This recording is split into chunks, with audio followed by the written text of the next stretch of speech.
salaam la famille j'espère que ngi si jàmm bu baax a baax sama gars yi mais sama gars yi tey moom li ñu njëkk a taxaw mooy Modou Diagne est-ce que nit la Modou Diagne est-ce que ça va ci bopp bi ndax vraiment damaa jaaxle que ni Modou Diagne yow nit koo xam ne si ne apporter lu la dara lu ay wax boo nee am benn opportunité mu yàqal la ko boo yoree alal mu lekkal la ko mais toujours moom ngay déglu mu lay dugal ci ay kàmm ak ay tooxu doon yoo xam ne si ne amul la benn avantage amul la benn intérêt ndax tey bu leen déglu ki nga xam ne moo di Soxna Diagne ni mu waxee Modou Diagne di ngeen xam ne carrément kii dara ñu yoru ko ci lii lu muy def lu xeex ak puukarante wu parce que nga gis Njawar bëgg a jàppale Modou Diagne jox ko ay millions pour mu dem liggéeyi nga ne ko du ci dal bu ko jël parce que sa doy bàyyi la parce que nangam ak nangam parce que sa yaayam ak sa yaay ñu doon wujjee yëmu ci loolu mais nga xool bi nga xam si ne Modou Diagne expliqué na ko li muy liggéey muy marchand ambulant jaay casque jaay écouteur nga gis ne carrément dafa changé complètement commencé bañ li mu nekk parce que moom li ko ñor mooy puukarewu ca kaw nekk ci lix lekk ko ñor mais bu xamee nag kii magam ji nekkatul ci lix mi ngi ci mbedd mi di ko ñàkkante ak ambulant yi dafa gis ne carrément xolam dafa daal di naqari mu leer na tey jii Ndiaye Diagne bi ñëwoon indi millions yi Soxna Diagne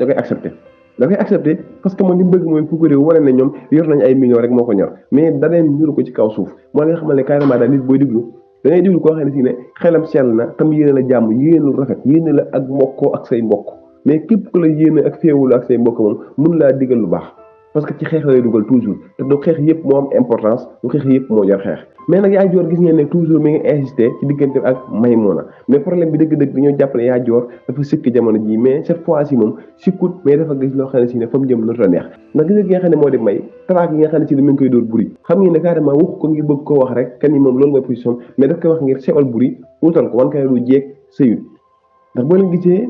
benn démarche bu ndaw bi mu def rek da nga koy comprendre bi mu waxee buri ba pare ni mu ko sànnee bopp da nga xam ne kii li mu doon wax lépp daf ko wax ngir sikkal buri mais waxul dara ngir rafetal wala wax dara ngir bëgg-bëggam mais nag loolu lépp dina gën a leer ci kanam mais nag buri moom macha allah doon nit ku dal nit ko xam ne si ne neexut a jot am na sawara nag mais sawaraam neexut a génne moo tax amaana balaa sawaraam a génn waa kër gi dinañ dem ba comprendre kan mooy Maymuna te Seydou nag moom dugg na ci gaal ko xam ne si ne fan lay teeree parce que Seydou daf ko bëgg te nit ki bu la bëggee daanaka pour mu gisee sikk day xaw a jafe te Seydou moom boo la ko gisee kaaraw yi nga xam ne dafa bëgg ba dof moo tax problème bu ñu ak ci kër gi yaa joor ak Seydou moom dinañ réeroo gu méttee mais nag gis ngeen bat leen vraiment tey américain bi li mu def neex na ma muy assumer ay responsabilité am comme que Jaja nu mu ta assumé Jaja moo gën a nopp américain bi mais nu mu ta assumé ay responsabilité am toujours mi ngi daw dëgg gi toujours mi ngi koy wër-wërloo ki nga xam ne dafa bëgg nag ñëw taxaw assumé moo la ëpp chance fukki junni yoon da tey jii ki di bat leen bu xamee ne américain daf ko bëgg moom vraiment gis naa ne li ci topp rek lay def muy ànd ak moom dem dund ak moom parce que yàgg naa bëgg dund ak ki nga xam ne moo di Jaja mais nag gis ngeen Jaja comportement bi am tax ñi mu taxaw assumé ay responsabilité am ak génn gi mu fi géntoon xam naa moo ko gën a delloo ginnaaw sama gars yi